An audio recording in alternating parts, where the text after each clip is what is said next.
La lluvia golpeaba con furia las ventanas del salón de eventos Los Girasoles en Polanco, Ciudad de México. Josefina Ramírez ajustó el vestido de novia que había comprado con sus propios ahorros, sintiendo cómo la tela apretaba su cintura. A sus 28 años, había trabajado incansablemente como contadora en una firma discreta, ocultando un secreto que ni siquiera su prometido Alejandro conocía. Era heredera de una fortuna considerable que su difunto abuelo materno había dejado en fideicomiso. El salón estaba repleto de invitados, principalmente la familia García de Alejandro. Su suegro, don Roberto García, un empresario de construcción con reputación de hombre duro, observaba todo desde su mesa con expresión impenetrable. La madre de Alejandro, Guadalupe, lucía un traje de gasa azul que costaba más que el salario mensual de Josefina. ¿Ya viste cómo come?, susurró la tía Hortensia, lo suficientemente alto para que varios escucharan. Esa muchacha no tiene modales. Josefina sintió el calor subir a sus mejillas mientras cortaba un trozo de pastel. Había notado las miradas desde que llegó a la familia García, los comentarios velados sobre su origen humilde en la colonia Narvarte, su departamento pequeño, su ropa sencilla. Pero amaba a Alejandro, o al menos amaba al hombre que creía conocer.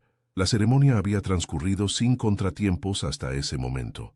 El padre Domingo había pronunciado las palabras tradicionales, los anillos habían sido intercambiados y el beso sellado ante 200 testigos. Ahora, durante la recepción, Josefina comenzaba a sentir el peso de las expectativas que nunca podría cumplir. Alejandro se acercó con una copa de whisky en la mano, su tercer trago en menos de una hora. A sus 32 años, trabajaba en la empresa familiar de construcción bajo la sombra permanente de su padre. Su rostro, normalmente amable, mostraba señales de tensión. «Josefina, mi padre quiere hablar contigo», dijo sin mirarla a los ojos. Ella lo siguió hasta la mesa principal, donde don Roberto la esperaba con expresión severa. El patriarca de los García medía cada situación con la precisión de un arquitecto revisando planos. «Siéntate, muchacha», ordenó don Roberto sin levantarse. «Alejandro me ha dicho que trabajas como contadora. ¿En qué firma?» «En Contreras y Asociados, señor», respondió Josefina, manteniendo la compostura.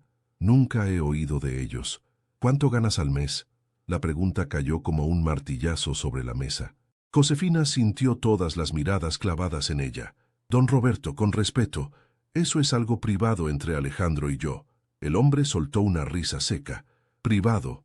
En esta familia no hay nada privado cuando se trata de dinero.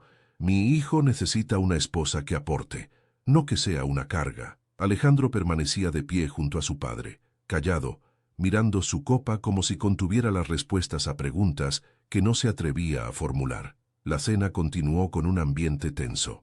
Josefina apenas probó su comida, mientras los parientes de Alejandro hablaban de viajes a Europa, de propiedades en Cuernavaca, de inversiones y negocios que ella nunca podría comprender, según dejaban entrever sus comentarios.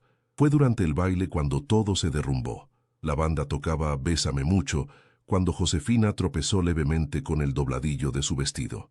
No cayó, simplemente trastabilló un segundo antes de recuperar el equilibrio, pero ese segundo fue suficiente. «¡Cuidado, cerda gorda!». La voz de Alejandro resonó por todo el salón, amplificada por el alcohol y la presión acumulada de meses tratando de complacer a su familia. El silencio fue instantáneo. La música se detuvo. 200 pares de ojos se fijaron en la pareja. Josefina sintió cómo el mundo se inclinaba bajo sus pies. «¿Qué dijiste?», susurró ella, aunque había escuchado perfectamente cada sílaba. Alejandro parpadeó, como si despertara de un trance. El horror de sus propias palabras se reflejó en su rostro, pero el daño estaba hecho. Su madre se llevó una mano a la boca. Su padre frunció el ceño, no por la crueldad del insulto, sino por la escena pública. «Josefina, yo no quise», comenzó Alejandro, extendiendo una mano. Ella retrocedió. Las lágrimas ardían en sus ojos, pero se negaba a dejarlas caer frente a estas personas que nunca la habían aceptado. En ese momento, tomó una decisión que había estado gestándose desde el primer comentario despectivo, desde la primera mirada de desprecio. «Discúlpenme», dijo con voz firme, dirigiéndose a todos los presentes. «Necesito tomar aire». Caminó hacia la salida del salón con la cabeza en alto, ignorando los murmullos que estallaron a su paso. Su prima Lucía, una de las pocas personas de su lado en la boda, la siguió hasta el pasillo. ¿Estás bien?, preguntó Lucía, abrazándola. No, admitió Josefina, finalmente dejando que las lágrimas corrieran. Pero voy a estarlo. Llámame un taxi, por favor. ¿Te vas? Es tu boda, Josefina. Fue mi boda. Ya no sé qué es esto. Mientras esperaba el taxi bajo la lluvia que ahora amainaba, Josefina sacó su teléfono y marcó un número que tenía guardado pero nunca había usado, el del licenciado Herrera, el abogado que administraba el fideicomiso de su abuelo. Durante años había vivido modestamente, guardando el secreto de su fortuna, queriendo ser amada por quien era, y no por lo que tenía. Licenciado Herrera, soy Josefina Ramírez. Necesito acceder a mi fideicomiso. Sí, el completo. Mañana mismo, si es posible. 3 días después, Josefina firmó los últimos papeles en la oficina del licenciado Herrera, ubicada en Santa Fe. El hombre, de unos 60 años con el pelo completamente blanco, la observaba con una mezcla de preocupación y respeto profesional. Señorita Ramírez, el fideicomiso asciende a 120 millones de pesos, sin contar las propiedades en Coyoacán y Guadalajara. Su abuelo fue un hombre muy previsor, explicó mientras deslizaba los documentos sobre el escritorio de caoba. ¿Está segura de que desea tomar control total ahora? Completamente segura, licenciado. Josefina había pasado esos 3 días en el departamento de su prima Lucía, en la Roma Norte, evitando las llamadas incesantes de Alejandro. Cada mensaje de texto era una disculpa más desesperada que la anterior, pero ninguna borraba el eco de aquellas palabras frente a todos. El teléfono de Josefina vibró nuevamente. Era Alejandro, por 30ª vez esa mañana. Esta vez decidió contestar. Josefina, por favor, necesitamos hablar. Estaba borracho, no sé qué me pasó. Sabías exactamente qué te pasó, Alejandro. Dejaste que tu familia me humillara durante meses y cuando tuviste la oportunidad, te uniste a ellos. Mi padre está furioso. Dice que abandonaste nuestro matrimonio, que necesitas regresar y disculparte públicamente. La risa de Josefina fue amarga. ¿Disculparme yo? ¿Por qué exactamente? ¿Por tropezar? ¿Por no ser lo suficientemente rica para tu familia? Hubo un silencio incómodo al otro lado de la línea. No es sobre dinero, Josefina. Es sobre respeto. Mi padre construyó su imperio desde cero. Espera que su nuera sea alguien de su mismo nivel social. Lo entiendo perfectamente. Dile a tu padre que no se preocupe. Ya no tendré que fingir pertenecer a su mundo. Colgó antes de que Alejandro pudiera responder y apagó el teléfono. El licenciado Herrera la observaba con expresión indescifrable. Permítame ofrecerle un consejo no solicitado, señorita Ramírez. Su abuelo me pidió que le dijera algo cuando decidiera tomar control del fideicomiso. Dijo, el dinero no cambia quién eres, pero revela quién es la gente a tu alrededor. Esas palabras resonaron en Josefina mientras salía de la oficina y subía a su auto, un modesto Nissan que ahora parecía absurdo, considerando su situación financiera real. Condujo sin rumbo por Reforma, observando la ciudad que de repente se veía diferente, llena de posibilidades que antes le parecían inalcanzables. Su teléfono, que había vuelto a encender, sonó con un número desconocido. Señorita Ramírez, soy don Roberto García. El corazón de Josefina se aceleró. La voz del patriarca sonaba diferente por teléfono, menos imponente, pero igual de calculadora. ¿Cómo consiguió mi número privado? Tengo mis recursos. Escuche, necesitamos resolver esta situación. Mi hijo cometió un error. Sí, pero usted también tiene responsabilidad en esto. Una esposa no abandona a su marido 3 días después de la boda. Un esposo no humilla a su esposa frente a 200 personas. Todos dicen cosas que no sienten cuando están alterados. Venga a mi oficina mañana. Podemos hablar como adultos y encontrar una solución. No es bueno para ninguno de los dos que esto se vuelva un escándalo público. Josefina respiró profundamente. Don Roberto, con todo respeto, no le debo nada a usted ni a su familia. Su hijo mostró su verdadero carácter esa noche. No hay nada más que discutir. ¿Está segura? Porque tengo entendido que trabaja en una pequeña firma de contabilidad. Sería una pena que su reputación profesional se viera afectada por este malentendido matrimonial. La amenaza velada flotó en el aire. Josefina sintió la ira burbujeando en su pecho. ¿Me está amenazando, don Roberto? Solo estoy siendo práctico. Mi familia tiene influencia considerable en esta ciudad. No quisiera que su carrera sufriera por decisiones impulsivas. Qué interesante. Dígame, don Roberto, ¿qué tan considerable es su influencia exactamente? ¿Su empresa de construcción factura cuánto al año? ¿50 millones? ¿80? El hombre guardó silencio, sorprendido por la pregunta directa. Porque verá, continuó Josefina, sintiendo una claridad extraña apoderándose de ella. Resulta que mi patrimonio personal excede cualquier cifra que usted pueda nombrar, y a diferencia de su familia, no necesito amenazar a otros para mantener mi posición. ¿De qué está hablando? La voz de don Roberto había perdido su tono condescendiente. Hablo de que su pequeña contadora es heredera de uno de los fideicomisos más grandes de México. Mi abuelo, Rogelio Ramírez, ¿le suena? Fundó Ramírez Textiles. Exportó a 30 países antes de retirarse. Hubo un silencio prolongado. Eso es imposible. Si fuera verdad, habría vivido en Polanco, habría vestido ropa de diseñador, habría conducido un auto alemán. Exacto. Pero elegí vivir modestamente, porque quería saber si Alejandro me amaba por mí misma. Ahora tengo mi respuesta. Don Roberto tosió, recomponiéndose. Josefina, si esto es cierto, deberíamos reunirnos. Hay asuntos que... No hay nada que discutir. El matrimonio terminó. Afortunadamente nunca firmamos ningún régimen de bienes especial, así que legalmente es simple. Divorciarnos será mi prioridad. Espere, no sea precipitada. Mi hijo cometió un error, sí, pero esto se puede arreglar. Usted y Alejandro ¿podrían qué? ¿Hacer un buen equipo de negocios? Ya no me interesa, don Roberto. Aprendí algo importante esa noche. El respeto no se negocia. Colgó por segunda vez ese día, sintiendo una liberación que no había experimentado en años. Condujo hasta un café en Condesa y pidió un capuchino, observando a la gente pasar por la ventana. Por primera vez en mucho tiempo, Josefina Ramírez se sentía en control de su propia vida. Su teléfono vibró con un mensaje de texto de Lucía. ¿Cómo te fue con el abogado? ¿Ya eres oficialmente rica? Josefina sonrió y escribió, oficialmente libre. La riqueza es solo un detalle. Una semana después, Josefina firmó el contrato de renta de un departamento en un edificio moderno de Polanco, con vista a Mazarik. El lugar tenía piso de mármol, ventanales del suelo al techo y una terraza que daba a toda la ciudad. Era exactamente el tipo de lugar que la familia García hubiera aprobado, pero ahora lo tenía sin necesitar su validación. La noticia de su separación había circulado rápidamente por los círculos sociales de la familia García. Josefina había contratado al mejor abogado matrimonialista de la ciudad, quien ya había iniciado los trámites del divorcio exprés permitido por la ley mexicana. Su teléfono sonó. Era el licenciado Herrera. Señorita Ramírez, hay desarrollos que debe conocer. Don Roberto García ha estado haciendo consultas sobre su familia. Parece estar verificando la información del fideicomiso. Déjelo. La verdad habla por sí misma. Hay algo más.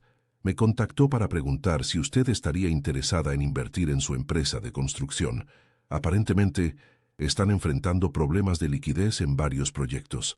Josefina soltó una risa incrédula. ¿Ahora quiere mi dinero? Después de cómo me trató. Parece que la situación financiera de García Construcciones es más precaria de lo que aparentan públicamente. Han extendido demasiado sus créditos y varios proyectos están atrasados. Si no consiguen capital pronto, podrían enfrentar serias dificultades. Esa tarde, Josefina recibió una visita inesperada en su nuevo departamento. La portera llamó anunciando que Alejandro estaba abajo, pidiendo verla. «Déjelo subir», dijo Josefina más por curiosidad que por nostalgia. Cuando abrió la puerta, encontró a un Alejandro muy diferente al hombre confiado de la boda. Tenía ojeras profundas, la ropa arrugada y un aire derrotado. «Josefina», dijo suavemente, «necesito hablar contigo». Ella lo dejó pasar señalando el sofá de la sala. Se sentó frente a él manteniendo distancia. «Vine a disculparme de verdad, no con palabras vacías, sino explicándote todo. Te escucho». Alejandro se frotó el rostro con las manos. «Toda mi vida he vivido bajo la sombra de mi padre. En la empresa, en casa, en todo.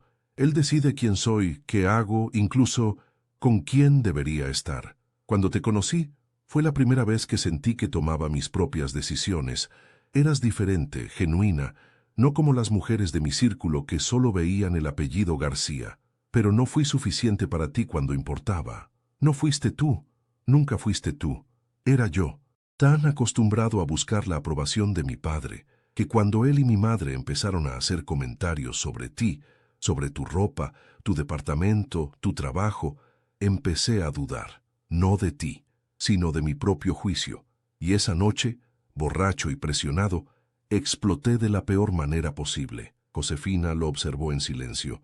Podía ver la sinceridad en sus ojos, pero también la debilidad que siempre había estado allí, escondida detrás del encanto superficial. ¿Sabías que tu padre me amenazó?, preguntó ella. Me dijo que arruinaría mi carrera profesional si no regresaba contigo. Alejandro cerró los ojos. No me sorprende. Es su forma de manejar todo. Intimidación, control, manipulación. ¿Y tú? ¿También manejas todo así? No lo sé. Tal vez aprendí más de él de lo que quisiera admitir. Hubo un largo silencio entre ellos. Josefina se levantó y caminó hacia la ventana, mirando la ciudad que ahora conocía desde una perspectiva completamente nueva. Tu padre sabe sobre mi herencia, dijo sin voltearse. Supongo que te lo contó. Sí, también sé que ahora quiere que regrese contigo por razones completamente diferentes. Me pidió que te convenciera de invertir en la empresa, que usara mi influencia como tu esposo. Josefina se giró, sorprendida por su honestidad. No vine por eso, continuó Alejandro rápidamente. Vine porque me di cuenta de algo horrible. Nunca te conocí realmente. Asumí que sabía quién eras basándome en las apariencias. Exactamente lo que mi familia hizo. Y la ironía es brutal, ¿verdad? Resultó que la mujer humilde que no cumplía sus estándares era más rica que todos ellos juntos. El dinero no define mi valor, Alejandro. Nunca lo hizo. Lo sé. Y ese fue mi error más grande.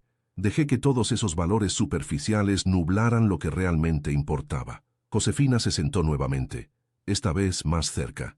¿Qué quieres, Alejandro? ¿Realmente? No lo que tu padre quiere, no lo que espera tu familia. ¿Qué quieres tú? Él tardó en responder como si fuera la primera vez que se hacía esa pregunta genuinamente. Quiero tener el valor que tú tienes, el valor de vivir según mis propios términos. Quiero disculparme de verdad, no con palabras, sino con acciones. Y quiero... Su voz se quebró. Quiero la oportunidad de conocer a la verdadera Josefina Ramírez, no a la versión que construí en mi cabeza. Es demasiado tarde para eso. Lo sé, pero necesitaba decírtelo. Y necesitas saber otra cosa. Voy a renunciar a la empresa familiar. Voy a buscar mi propio camino, aunque eso signifique empezar desde cero. Ya no quiero ser el hijo de don Roberto García.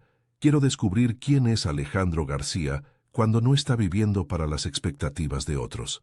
Josefina sintió una mezcla de emociones.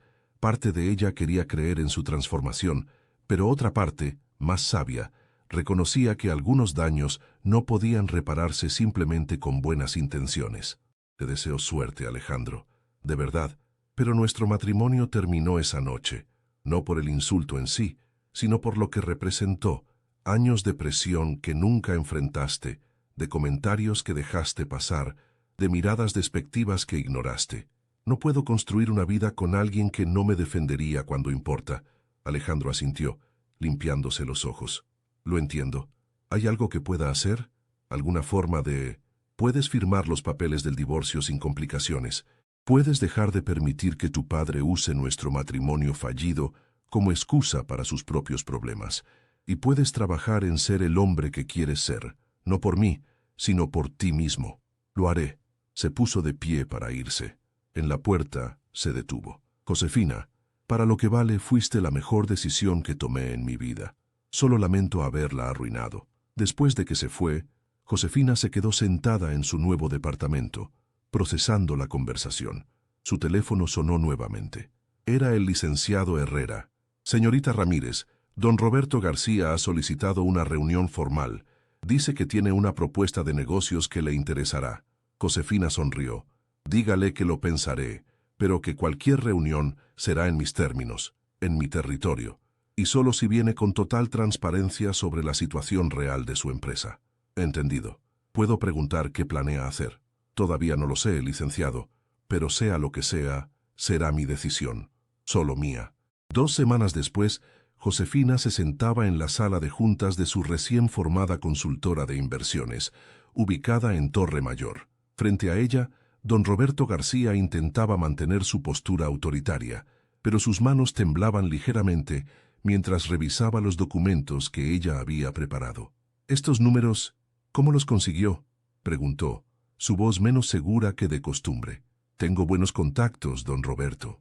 Resulta que cuando no estás fingiendo ser pobre, las puertas se abren bastante rápido». Josefina mantenía un tono profesional pero firme. «Según mi análisis, García Construcciones tiene 3 proyectos en riesgo inmediato de incumplimiento. Los prestamistas están perdiendo la paciencia, y si no consigue capital en las próximas 6 semanas, podría perder todo». Don Roberto tragó saliva. La mujer frente a él era irreconocible de la novia tímida que había despreciado. «¿Por qué me ayudaría después de cómo la tratamos?». «No dije que fuera a ayudarlo. Dije que tenía información. Lo que haga con ella depende de usted». El hombre se reclinó en su silla, derrotado. «¿Qué quiere? Quiero que admita que se equivocó, que juzgó mi valor basándose en apariencias, que permitió que su hijo me humillara porque nunca me vio como un ser humano con dignidad propia. Yo... Tiene razón, me equivoqué». Las palabras salieron con dificultad, como si cada sílaba le costara parte de su orgullo. «Y quiero que entienda algo más. No necesito su aprobación, su respeto, ni su reconocimiento. Los he ganado por mi cuenta, pero Alejandro sí los necesita. Es su hijo, y merece que confíe en él para tomar sus propias decisiones». Don Roberto la miró con ojos nuevos. «¿Sabe que renunció a la empresa?». «Lo sé». «¿Usted lo alentó?». «No fue necesario. Su hijo finalmente encontró su propia voz. Le tomó perderme para encontrarse a sí mismo». Hubo un largo silencio mientras don Roberto procesaba la información. «¿Invertirá en García Construcciones?», preguntó finalmente. Josefina deslizó una carpeta a través de la mesa. «Sí, pero no como usted espera. Voy a reestructurar la deuda, comprar el 40% de las acciones y sentarme en el consejo directivo. Traeré administración profesional, transparencia financiera y nuevos proyectos sustentables. Puede quedarse como CEO si acepta trabajar con supervisión real». «¿Me está haciendo una oferta de adquisición?». «Le estoy ofreciendo salvar su empresa familiar, pero bajo mis términos. Soy inversionista ahora, don Roberto, no una nuera buscando aprobación». El hombre revisó los documentos, su expresión pasando de shock a resignación y finalmente a algo parecido al respeto. «Es una oferta generosa considerando que su familia me trató como basura». «Sí, lo es. Pero no lo hago por usted. Lo hago porque hay 50 empleados cuyos trabajos dependen de que García Construcciones no colapse. Y porque creo en segundas oportunidades, aunque no en terceras». Don Roberto firmó los documentos con mano temblorosa. Cuando terminó, miró a Josefina directamente a los ojos. «Mi hijo era un tonto por perderte. Su hijo era un hombre asustado viviendo bajo su sombra. Tal vez ahora ambos puedan crecer». Después de que don Roberto se fue, Josefina recibió una llamada de Alejandro. «Mi padre me contó sobre el acuerdo», dijo. «No tenías que hacer eso». «Lo sé, pero 50 familias no merecen sufrir por los errores de tu familia. Además, es una buena inversión. Voy a convertir García Construcciones en una empresa modelo. ¿Puedo invitarte a tomar un café? No como tu ex esposo, sino como alguien que genuinamente quiere conocerte». Josefina sonrió. «Tal vez, en unos meses. Cuando el divorcio esté finalizado y ambos hayamos tenido tiempo de convertirnos en las personas que queremos ser». «¿Eso significa que hay esperanza?». «Significa que hay posibilidad. Nada más, nada menos. Tienes que probarte a ti mismo primero, Alejandro. No a mí, a ti mismo». Esa noche, Josefina cenó en su terraza, contemplando las luces de la Ciudad de México. Su prima Lucía la acompañaba, brindando con copas de vino tinto. «Entonces, ¿qué se siente ser oficialmente una mujer de negocios poderosa?», preguntó Lucía. «Se siente como finalmente ser yo misma, sin disfraces, sin pretender ser menos de lo que soy». «¿Y Alejandro? ¿De verdad le darás otra oportunidad?». Josefina contempló la pregunta cuidadosamente. «No lo sé. Parte de mí quiere creer que la gente puede cambiar, pero otra parte sabe que algunos puentes, una vez quemados, son difíciles de reconstruir. Por ahora, estoy enfocada en construir mi propia vida. Tu abuelo estaría orgulloso. Eso espero. Él me enseñó que el verdadero valor no está en lo que tienes, sino en cómo lo usas para ayudar a otros, y que nunca debes permitir que nadie te haga sentir pequeña. 3 meses después, Josefina asistió a la Junta de Accionistas de García Construcciones, ahora renombrada como Grupo García Ramírez. Los cambios habían sido dramáticos: nuevos proyectos de vivienda sustentable, transparencia financiera completa y un programa de capacitación para empleados. Don Roberto, todavía CEO, pero con poderes limitados, había aprendido a escuchar. Su esposa Guadalupe, quien inicialmente se había negado a dirigirle la palabra a Josefina, ahora asistía a las juntas y hasta había ofrecido una disculpa tímida pero sincera. Alejandro no estaba presente. Había conseguido un trabajo en una firma de arquitectura independiente, diseñando vivienda social. Enviaba mensajes ocasionales, actualizaciones sobre su progreso, pequeños pasos hacia convertirse en su propia persona. Después de la junta, Josefina regresó a su oficina, donde el licenciado Herrera la esperaba con más documentos. Ha hecho un trabajo extraordinario, señorita Ramírez. En solo 3 meses ha transformado una empresa al borde del colapso en un modelo de negocio. Todavía hay mucho trabajo por hacer. ¿Puedo hacerle una pregunta personal? El licenciado dudó. ¿Qué pasará con su ex esposo? Josefina miró por la ventana de su oficina, contemplando la pregunta. No lo sé. Tal vez algún día podamos ser amigos. Tal vez incluso algo más si demuestra que ha crecido. Pero por ahora estoy bien sola. Estoy construyendo el imperio que mi abuelo soñó, pero a mi manera. Y eso es suficiente. El licenciado sonrió. Su abuelo solía decir que los mejores líderes son aquellos que han conocido la humildad. Usted ha vivido en ambos mundos, señorita Ramírez. Eso la hace única. Mientras el sol se ponía sobre la Ciudad de México, Josefina Ramírez se sentó en su escritorio, revisando proyectos que cambiarían vidas, crearían empleos y construirían comunidades. El insulto que casi la destruye en su boda se había convertido en el catalizador de su transformación. Ya no era la contadora tímida que buscaba aprobación. Era una empresaria poderosa que había aprendido la lección más importante. El respeto se gana siendo fiel a uno mismo, y la verdadera riqueza no está en lo que tienes, sino en quién eliges ser cuando nadie está mirando. Su teléfono vibró con un mensaje de Alejandro. Vi el artículo sobre el Grupo García Ramírez en el periódico. Estoy orgulloso de ti. Algún día espero merecerte. Josefina sonrió, pero no respondió inmediatamente. Había tiempo para eso. Por ahora, tenía un imperio que construir, no por venganza o para probar algo, sino porque finalmente había descubierto su verdadero propósito. La lluvia comenzó a caer nuevamente sobre la ciudad, como aquella noche en la boda, pero esta vez, cuando Josefina miró el cielo tormentoso, no vio tristeza sino posibilidad. Cada gota era una nueva oportunidad, cada trueno un recordatorio de su propia fuerza. El insulto había revelado la verdad, y la verdad la había liberado.